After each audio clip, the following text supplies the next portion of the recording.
toutes et à tous. Je suis Pascal, coach Régénère, et je suis ravi de vous retrouver pour ce 3e épisode de notre série « Le corps est génial ». Alors oui, le corps est génial. Et si vous nous suivez depuis un moment, vous savez ce que ça veut dire. Soit vous croyez que le corps est con, qu'il dysfonctionne, qu'il faut le corriger et le dominer, soit vous réalisez qu'il fait de son mieux tout le temps dans un environnement de plus en plus absurde et vous ouvrez la porte à un autre monde. Un monde où l'on comprend ce que le corps essaie de faire. Pas pour le vénérer ou à l'inverse pour le droguer, mais pour l'écouter, le soutenir et changer ce qui l'épuise. Vous avez largement plébiscité les 2 premiers épisodes. Pourtant, ils sont limités dans leur diffusion par YouTube. C'est ce qu'on appelle du shadow banning, invisibilisation. Pourquoi? Mais il nous est rétorqué que ces podcasts contiendraient des allégations fausses, sans plus de précision d'ailleurs.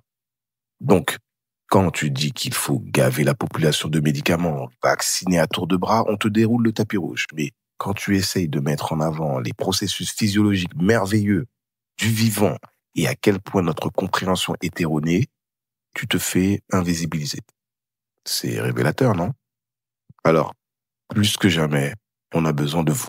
Partagez, diffusez, envoyez à vos amis parce que sans vous, ces podcasts restent relativement invisibles. Donc, mille merci.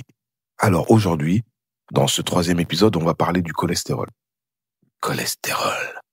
Et pas comme d'un chiffre à faire baisser à coups de statine et de peur, mais comme une molécule vitale, indispensable, super protectrice que la médecine moderne a dramatiquement diabolisée. Avant de plonger dans le sujet du cholestérol, permettez-moi une mise au point.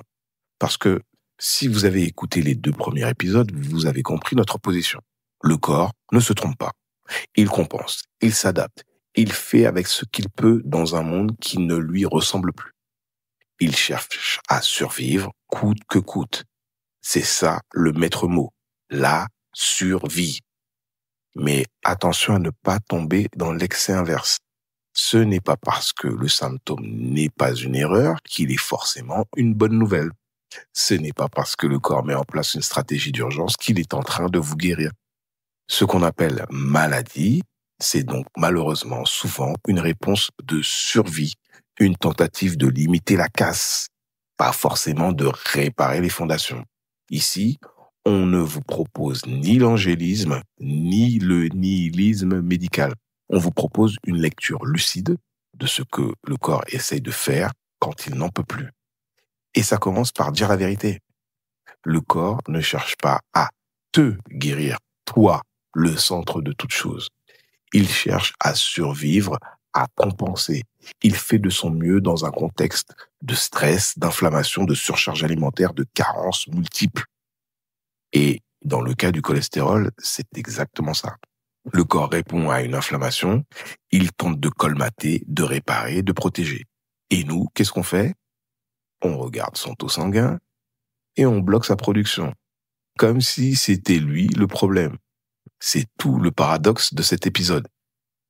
Est-ce que un taux qui monte, c'est la preuve que le corps se régénère? Non.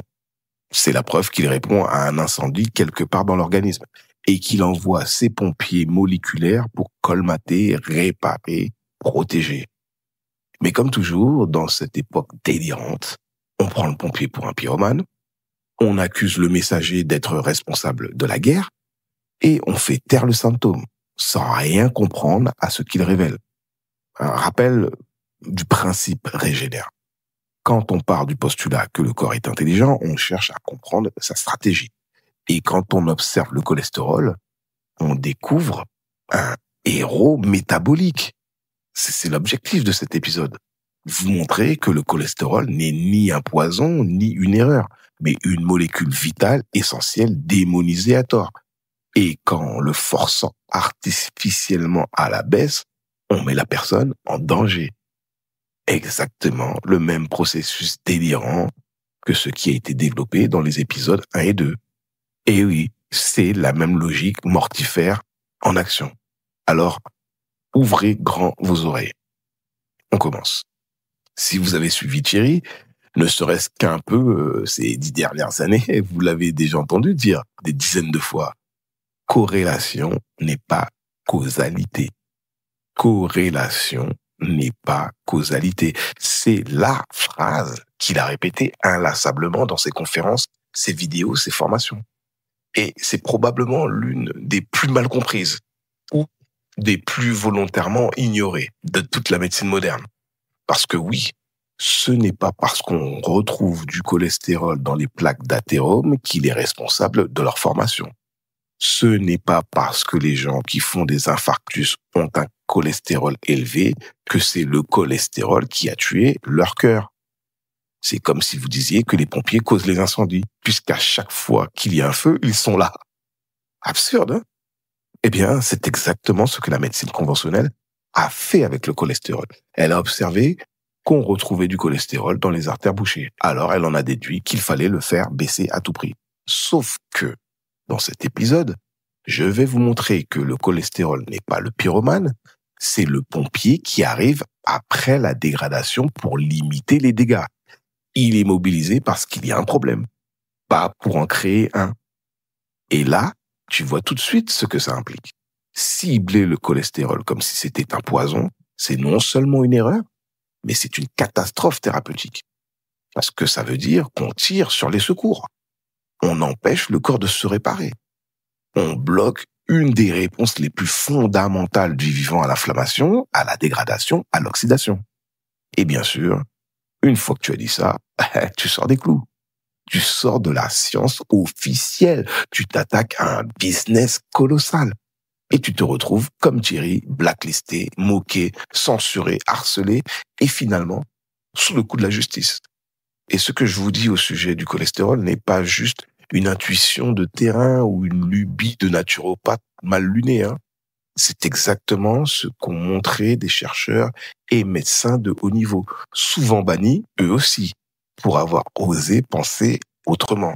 Le docteur Michel Delors-Guéril, cardiologue et chercheur au CNRS, excusez-nous du peu, spécialiste en épidémiologie, a montré depuis plus de 20 ans que le cholestérol n'est pas la cause des maladies cardiovasculaires et que les statines, loin d'être des médicaments miraculeux, sont inefficaces et dangereuses dans la plupart des cas. Il a publié plusieurs ouvrages incontournables, dont Cholestérol, mensonge et propagande, où il démonte, étude à l'appui, l'arnaque du cholestérol tueur et la manipulation massive des données cliniques.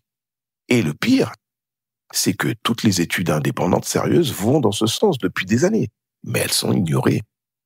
Même le professeur Philippe Evan, ancien doyen de la faculté de médecine de Paris, a osé dire dans ses livres « La vérité sur le cholestérol, guide des 4000 médicaments utiles, inutiles ou dangereux ».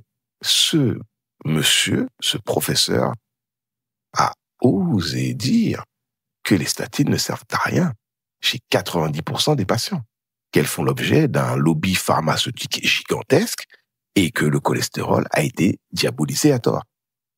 Mais qui les écoute? La télé vous dira que le cholestérol bouge vos artères et que votre seule chance de survie, c'est d'avaler une statine à vie. Pendant que vous continuez à manger n'importe quoi, à vivre stressé, assis, carencé, en pensant que c'est pris en charge. Alors, voilà, ce podcast ne va pas vous dire de ne plus faire attention à votre cholestérol. Va vous expliquer ce que c'est vraiment, pourquoi il monte, pourquoi ce n'est pas lui le coupable. Je le redis clairement afin qu'il n'y ait pas de fausse interprétation. On ne vous dit pas que le cholestérol ne compte pas, mais on vous dit que le contexte compte davantage l'inflammation, le terrain, le régime, le stress. Et ça, une fois de plus, ça change tout. Parce que le cholestérol, c'est quoi au juste? Avant de le craindre, il faudrait déjà le comprendre. Parce que si vous écoutez certains médecins ou les pubs à la télévision, vous pourriez croire que le cholestérol est une sorte de graisse gluante qui s'accumule dans vos artères comme du beurre dans un siphon et qu'il faut l'éliminer à tout prix sous peine d'explosion cardiovasculaire imminente. Et la réalité est tout autre. Une molécule vitale, pas une toxine. Une molécule vitale, pas une toxine. Le cholestérol est une molécule lipidique, c'est-à-dire une graisse mais pas n'importe laquelle. C'est une molécule structurale présente dans toutes les cellules de votre corps. Et c'est là la première chose à comprendre. Sans cholestérol, vous ne seriez pas vivant. Sauf que le cholestérol n'est pas soluble dans l'eau. Il ne flotte pas gentiment dans votre sang tout seul. Il a donc besoin de transporteurs, des lipoprotéines, c'est ce qu'on appelle couramment les LDL, HDL, VLDL, etc. Alors, LDL, elles transportent le cholestérol du foie vers les tissus périphériques. On les a appelés mauvais cholestérol sans fondement scientifique sérieux. HDL, elles ramènent le cholestérol des tissus vers le foie pour le recyclage. Étiqueter bon cholestérol, un raccourci tout aussi simpliste.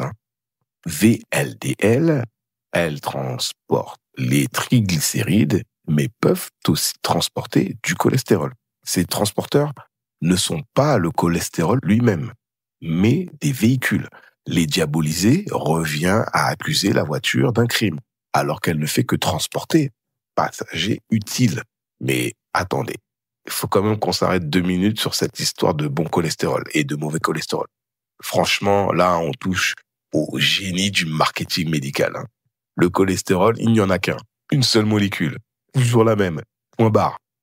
Que ce soit dans le HDL, dans le LDL, dans le VLDL ou dans votre omelette du matin, c'est le même cholestérol. Ce qui change, c'est le véhicule dans lequel il circule. Ce qu'on appelle à tort le bon ou le mauvais, ce ne sont pas des formes différentes de cholestérol, mais les transporteurs qui l'acheminent, les fameuses lipoprotéines. Alors, pourquoi on a inventé cette fable du bon et du mauvais cholestérol? Pour la même raison qu'on vous vend du dentifrice blanchissant qui rend les dents sensibles, ou des céréales santé qui sont plus sucrées qu'un dessert, parce que ça fait vendre. Vous vous souvenez du sketch des inconnus sur les chasseurs?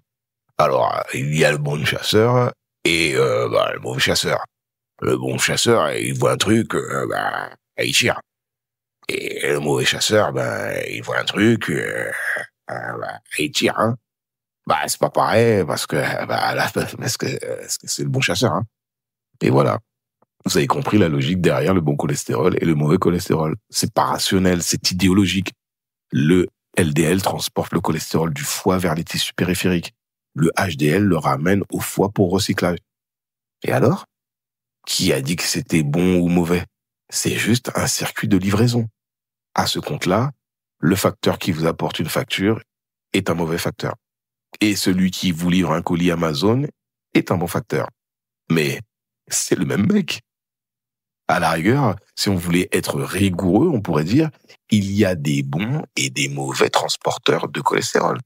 Mais même là, c'est juste de l'idéologie. Parce que ce qui rend ces transporteurs bons ou mauvais, ils sont là parce que c'est le terrain, le contexte, l'inflammation, l'oxydation, la glycémie, la sédentarité, le stress. C'est tout ça qui les rend nécessaires. En soi, aucun transporteur n'est mauvais. Ce sont des adaptations. Et si le LDL augmente, ce n'est pas parce qu'il veut vous tuer. C'est souvent parce que votre corps essaye de réparer, de reconstruire, de colmater des fuites vasculaires, de lutter contre l'inflammation. Bref, accuser le LDL de boucher vos artères, c'est comme accuser les ambulances d'être responsables des accidents de la route, sous prétexte qu'on les voit toujours sur les lieux. Ensuite, d'où vient le cholestérol? Environ 80% du cholestérol sanguin est produit par votre foie et vos cellules. Ce n'est donc pas ce que vous mangez qui détermine votre taux de cholestérol, mais ce que votre corps décide de fabriquer. Seuls 15 à 20% proviennent de l'alimentation. Et encore, l'intestin régule très finement son absorption. Si vous mangez plus de cholestérol, le foie en fabrique moins. Et inversement, ce système s'appelle homéostasie. C'est pourquoi les études nutritionnelles ont montré que les apports alimentaires en cholestérol ont peu d'impact sur le cholestérol sanguin et que les recommandations anti-œufs, anti-beurre et anti-crevettes étaient scientifiquement infondées.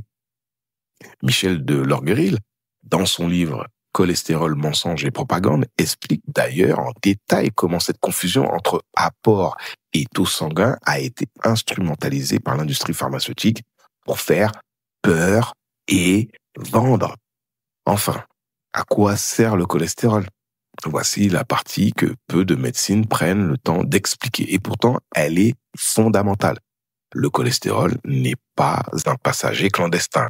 Ce n'est pas un déchet ni une erreur du corps. C'est un acteur central de votre équilibre biologique. Et là, permettez-moi de poser une question qui pique un peu.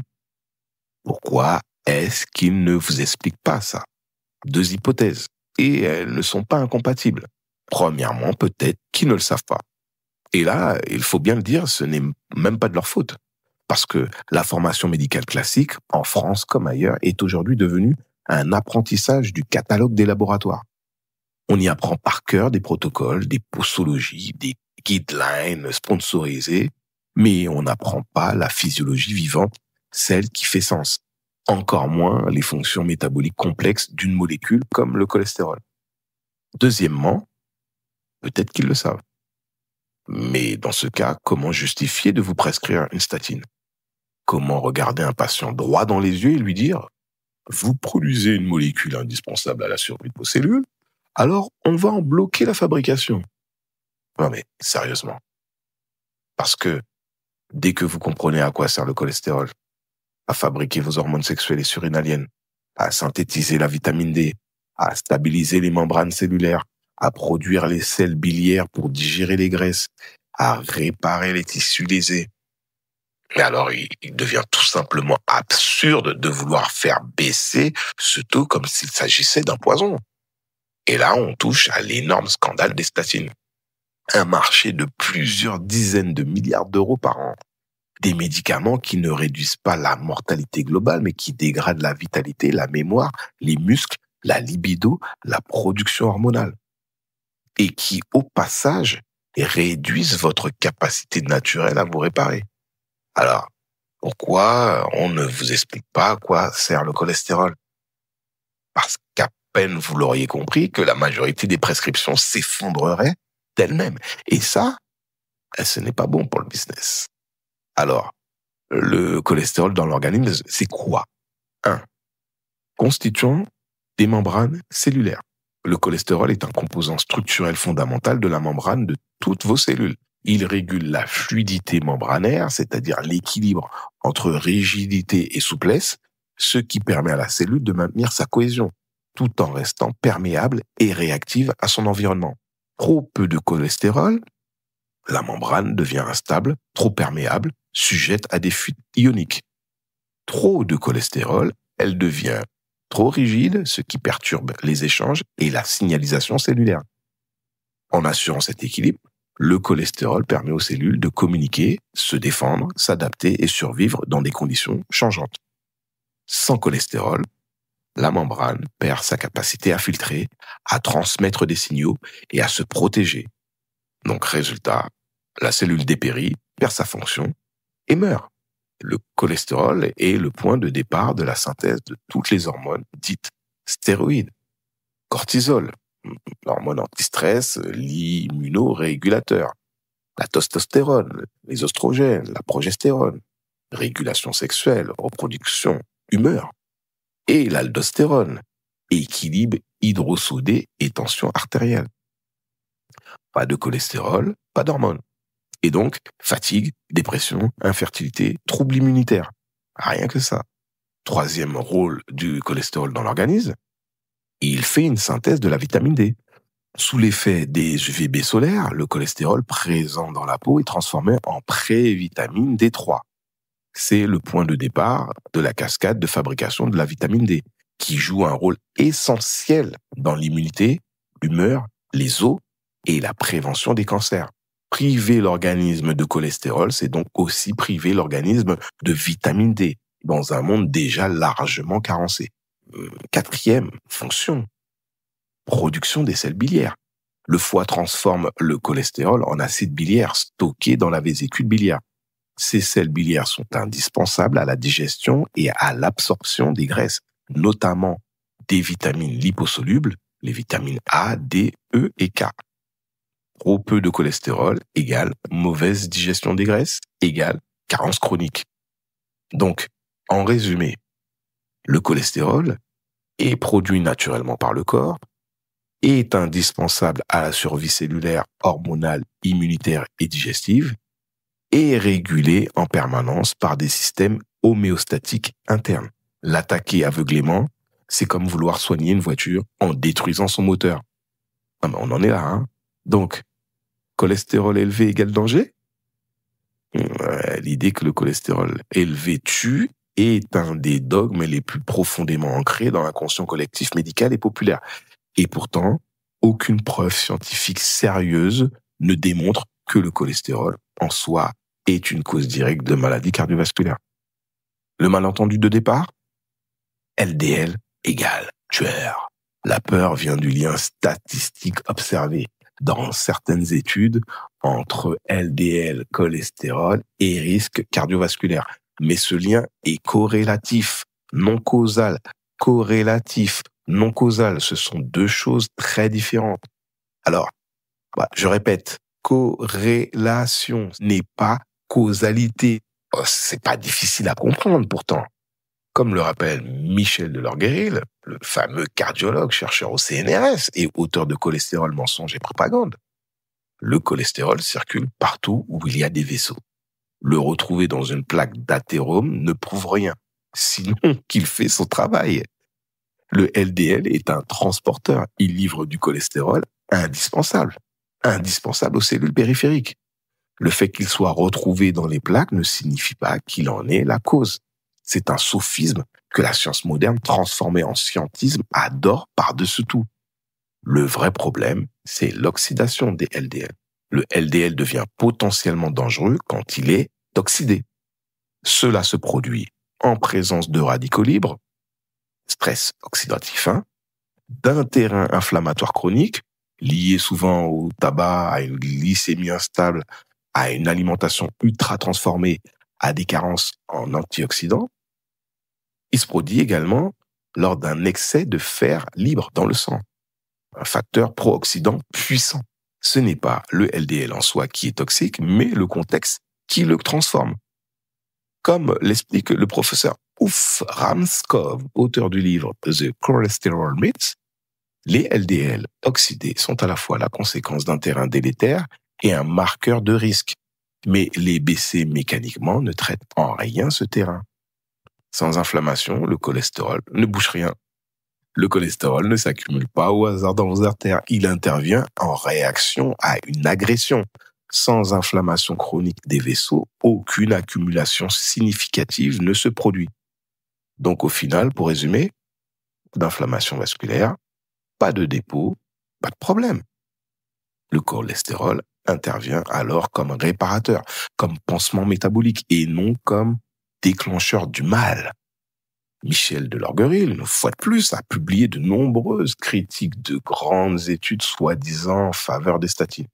Il a décortiqué les biais méthodologiques, les conflits d'intérêts massifs. Plus de 80% des auteurs des grandes méta-analyses sont financés par l'industrie pharmaceutique. Et les résultats incohérents entre réduction du cholestérol et réduction de mortalité. Si la théorie lipidique était juste, baisser le cholestérol sauverait des vies. Or, ce n'est pas ce qu'on observe dans les vraies données. Il cite notamment l'étude ENHANCE en 2008, baisse du LDL très importante, mais aucun effet sur les événements cardiovasculaires. L'étude AIM High en 2011, baisse du LDL et augmentation du HDL, mais plus d'AVC dans le groupe traité? Oui, plus d'AVC, vous avez bien entendu. Encore une fois, il cite l'analyse Cochrane en 2013 sur les statines. Des bénéfices minimes en prévention primaire, des effets secondaires largement sous-estimés. Ce que montre vraiment la science, et que personne ne vous dit, c'est qu'il y a un gouffre entre ce que dit la science indépendante et ce que répètent les manuels médicaux influencés par l'industrie pharmaceutique. Et c'est dans ce gouffre que s'est perdue une vérité simple. Le taux de cholestérol ne prédit pas bien le risque cardiovasculaire. Et les personnes qui vivent le plus longtemps n'ont pas forcément un cholestérol bas. Bien au contraire. L'étude de Framingham aux USA, débutée en 1948, est la mère de toutes les études cardiovasculaires.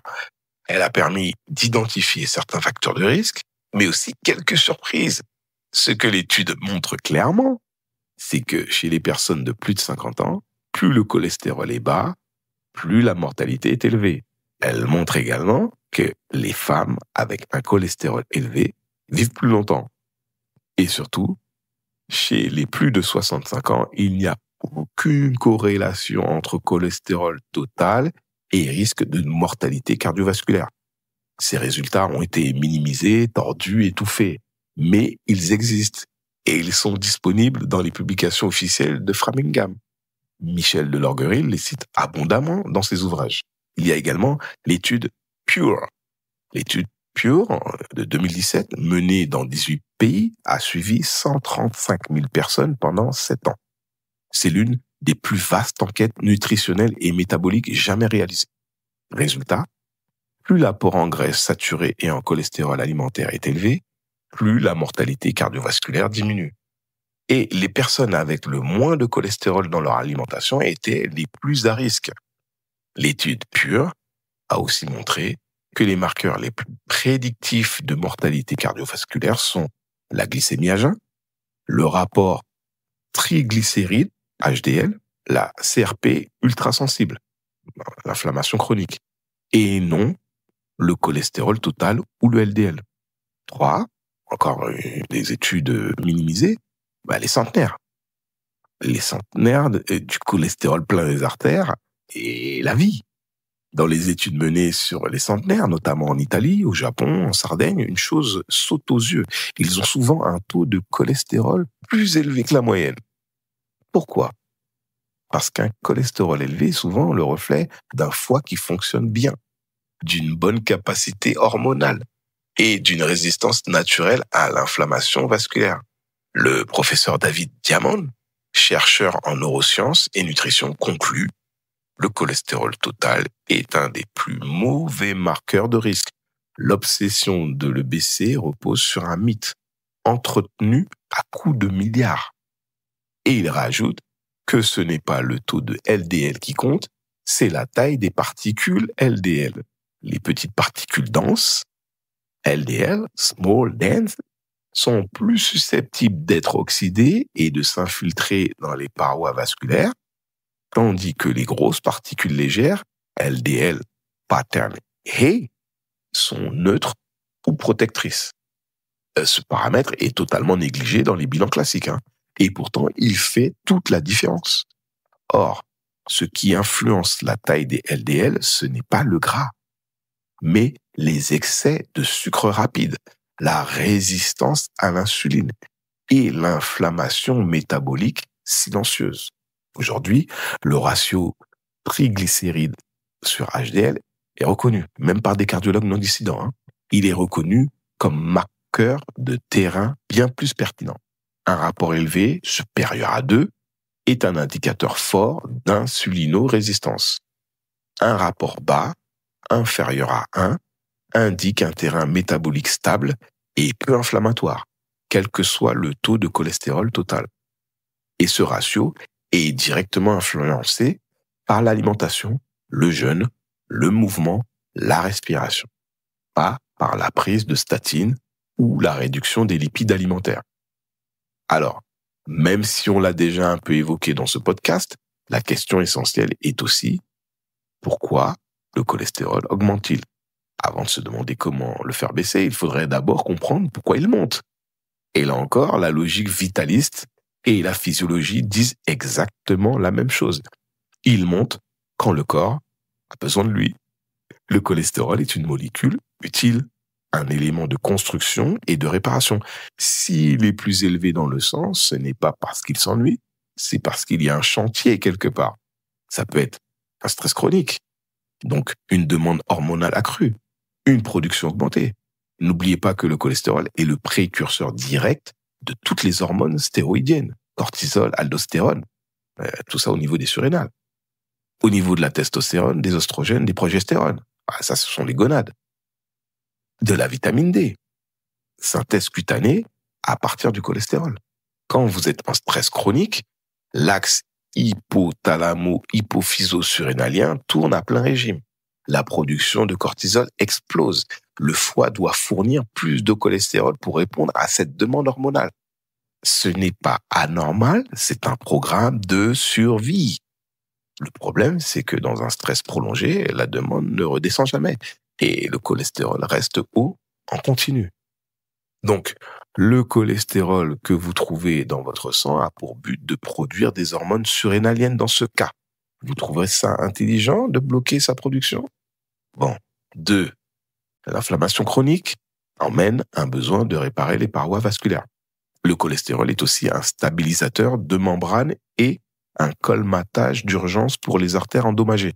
Si vos parois vasculaires sont agressées en permanence par des radicaux libres, en cause le tabac, la pollution, les métaux lourds, par l'hyperglycémie, en gros glycation des protéines de l'endothélium, par des toxines alimentaires, acides gras trans, huile oxydée, alors l'endothélium se fissure, se micro-ulcère.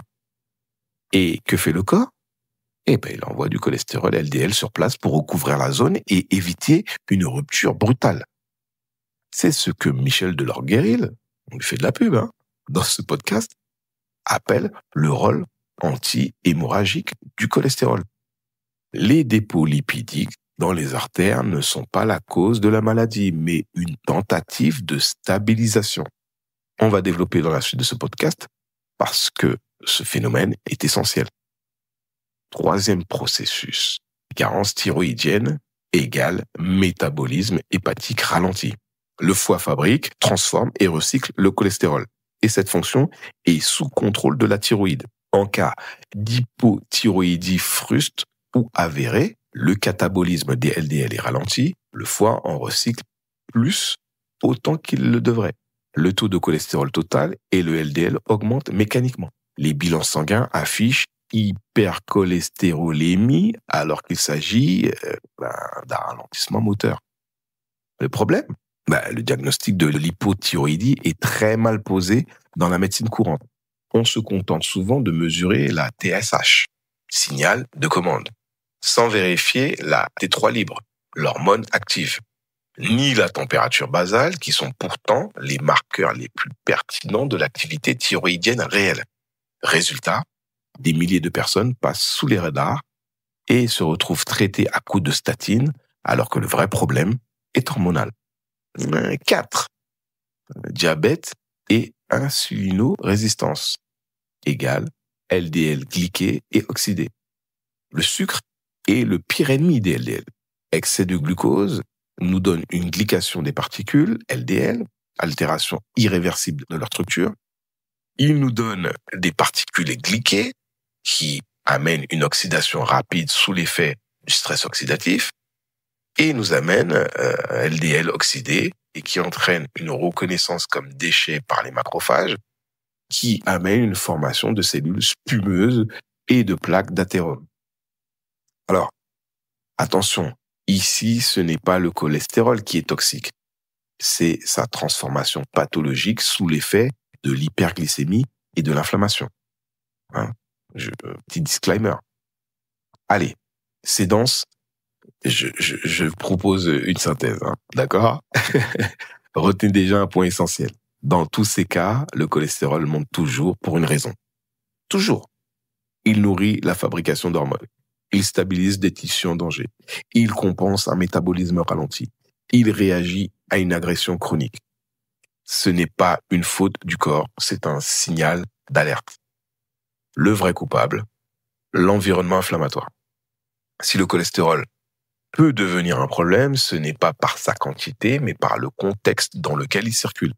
Les vrais oxydants de vos lipides, un excès de sucre, glycation plus stress oxydatif, des acides gras trans, huile hydrogénée et des margarines industrielles, des huiles oxydées à cause d'une cuisson haute température des huiles fragiles, telles le tournesol, le soja, le colza raffiné, le tabac, plus 40% de stress oxydatif endothélial, la pollution, les particules fines, les métaux lourds, les solvants, le stress chronique, encore lui, qui amène un cortisol élevé, et donc une inflammation persistante.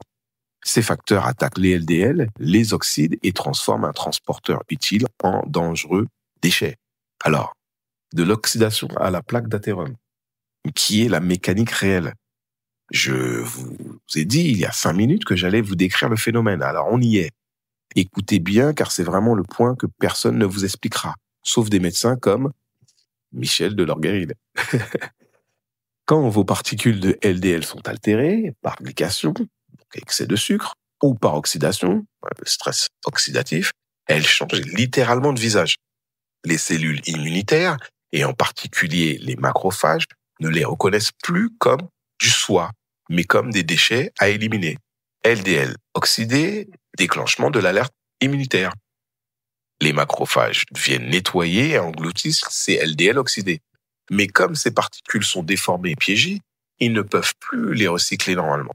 Encore une raison, les macrophages saturés, ça amène une formation de cellules spumeuses. Les macrophages se gorgent de cholestérol oxydé jusqu'à en devenir gonflés, spongieux. On les appelle alors cellules spumeuses. Ces cellules finissent par s'accumuler dans la paroi interne des artères, l'intima, formant une sorte de dépôt lipidique. Encore une autre, une réaction inflammatoire locale donne encapsulation. Pour contenir ce dépôt et éviter qu'il se propage dans la circulation, le corps enclenche une réaction de confinement, prolifération de cellules musculaires lisses, dépôt de fibres de collagène, formation d'une capsule fibreuse autour du noyau lipidique. C'est ça, une plaque d'athérome. Voilà. Et le cholestérol dans tout ça? Le cholestérol n'est pas le vandale, c'est l'ouvrier qui répare. Il est déposé comme une rustine sur une zone fragilisée. Il stabilise la plaque pour éviter qu'elle ne se fissure ou n'éclate. Car si la plaque se rompt, c'est la formation immédiate d'un caillot, une thrombose, pouvant provoquer un infarctus ou un AVC. Mais si l'inflammation persiste, alimentation pro-oxydante, tabac, pollution, glycémie instable, la capsule fibreuse peut s'amincir, se fragiliser, et c'est là que le risque devient réel. Donc, à retenir, sans oxydation, un LDL reste un transporteur utile et inoffensif. Sans inflammation chronique, une plaque d'athérome ne progresse pas et ne se déstabilise pas. Le cholestérol n'est pas un bouchon volontaire, c'est un pansement. Le problème, ce n'est pas le pompier, je le répète, c'est l'incendie qui continue de couver sous la plaque. Alors, les statines, c'est quoi? Je vous le fais rapide, c'est une fausse solution, dangereuse. En théorie, les statines sont censées sauver des vies en baissant le cholestérol sanguin. En pratique, elles font surtout baisser un chiffre en sabotant des fonctions vitales. On vous mettra en description de la vidéo une liste de références scientifiques pour étayer nos propos. N'hésitez pas à aller les lire. D'ailleurs, non, lisez-les. Leur mode d'action aux statines, c'est de bloquer la synthèse du cholestérol. Les statines inhibent une enzyme clé, la HMG-CoA réductase, étape limitante dans la production endogène de cholestérol par le foie. Résultat, le foie fabrique moins de cholestérol, les LDL plasmatiques baissent, le médecin est content, la courbe est normale. Mais rien n'a été changé sur l'inflammation, le stress oxydatif, la rigidité artérielle ou la glycation. Les vraies causes de l'athérosclérose. C'est comme enlever le fusible d'un tableau électrique qui chauffe au lieu de réparer le court-circuit. Tout ça nous amène à des conséquences physiologiques graves. En bloquant la voie de la HMG-CoA réductase, on ne bloque pas que le cholestérol. On coupe aussi la synthèse de molécules indispensables issues de la même voie métabolique. Alors, une baisse de la production hormonale et stéroïdienne. Le cholestérol est le précurseur direct. On le répète, du cortisol et de l'allostérone au niveau des surrénales, des hormones sexuelles, testostérone, oestrogène, progestérone, de la vitamine D synthétisée dans la peau à partir du cholestérol. Statine égale moins de cholestérol disponible égale déséquilibre hormonaux. Ainsi, on voit arriver assez rapidement fatigue chronique, baisse de libido, troubles menstruels, baisse d'immunité. On parle de la baisse de la vitamine D? Bah, vitamine D basse égale immunité affaiblie, fragilité osseuse, risque accru d'infection et de maladies auto-immunes. Des méta-analyses, Chowdhury et Hall, BMJ, en 2014, confirment que la vitamine D est un facteur pronostic majeur et les statines, elles compromettent sa production. Encore une autre, baisse de la coenzyme Q10, ubiquinone. La CoQ10 est un cofacteur clé de la chaîne respiratoire mitochondriale, la production d'ATP. Sans elle, baisse d'énergie cellulaire, fatigue musculaire, intolérance à l'effort et des douleurs. Les myopathies induites dans les statines, douleurs, faiblesse, crampes, sont directement liées à cette chute de CoQ10. L'étude, c'est Landgren and Hall, Biofactors 2003, et Okuyama et Hall, Expert Review of Clinical Pharmacology en 2015. Encore des troubles, troubles cognitifs et de la mémoire. Le cholestérol est essentiel à la formation des synapses et à la myéline, cette gaine protectrice des neurones. Baisser trop fortement le cholestérol cérébral augmente le risque de troubles amnésiques, de confusion, de baisse de concentration et la dépression. La FDA elle-même a reconnu ce lien en 2012, imposant un avertissement sur les effets cognitifs. Alors, au niveau des statines, l'efficacité réelle, grand vide. On ne peut pas dire autre chose. Les essais majeurs présentés comme preuve, 4S, HPS, Jupiter, montrent une réduction très faible de la mortalité absolue, souvent moins de 1% sur plusieurs années, aucun bénéfice significatif en prévention primaire pour les femmes ou les personnes âgées, et une sous-déclaration massive des effets secondaires. De Lorgerill and Cole, BMJ Open 2015, ce sont les références. Et surtout, aucune statine n'a montré la moindre capacité à corriger l'inflammation, l'hyperglycémie ou la rigidité artérielle, les vraies causes du problème. Donc, le vrai risque, c'est priver le corps de ses moyens adaptatifs. Le cholestérol est un outil de réparation, un stabilisateur de membrane, un précurseur hormonal, un antioxydant liposoluble, on le répète. Mais c'est important de répéter. En le supprimant, artificiellement, on prive le corps de ses capacités de colmatage vasculaire, de stabilité de ses membranes, de ses hormones vitales, de sa production énergétique optimale. En clair, on coupe les pompiers en espérant que l'incendie s'éteigne tout seul. Et pour présumer de tout ça, on vous les prescrit pour sauver vos artères. En réalité, elle sabote vos hormones, votre énergie, votre mémoire, votre immunité. Elle coupe la production d'une molécule vitale à toutes vos cellules en espérant que cela arrête une inflammation, qu'elle ne traite même pas. Les chiffres baissent, la cause reste. Le pompier est viré, l'incendie continue. Le plus ironique, en diminuant votre cholestérol naturel, fragilise vos artères, votre cœur, vos muscles, votre cerveau. Et vous rendre dépendant à vie d'un médicament qui ne corrige rien. La vérité, c'est que les statines sont le parfait exemple d'une médecine qui préfère casser le thermomètre plutôt que d'éteindre le feu. Alors, la prochaine fois qu'on vous tend l'ordonnance, posez cette question simple. Docteur, vous voulez soigner mon cholestérol ou ma santé? Moralité, ce n'est pas le chiffre qui monte, c'est le contexte. Un corps intoxiqué, inflammé, sous-oxygéné et sédentaire s'abîmera vite, même avec un cholestérol parfait, selon les normes. Et à l'inverse, un corps nourri d'aliments vivants, mobiles, reposé, bien hydraté et équilibré sur le plan émotionnel pourra rester en pleine santé, même avec un cholestérol au-dessus des standards. Parce que le cholestérol n'est ni l'ennemi, ni l'allié inconditionnel. Il est un outil.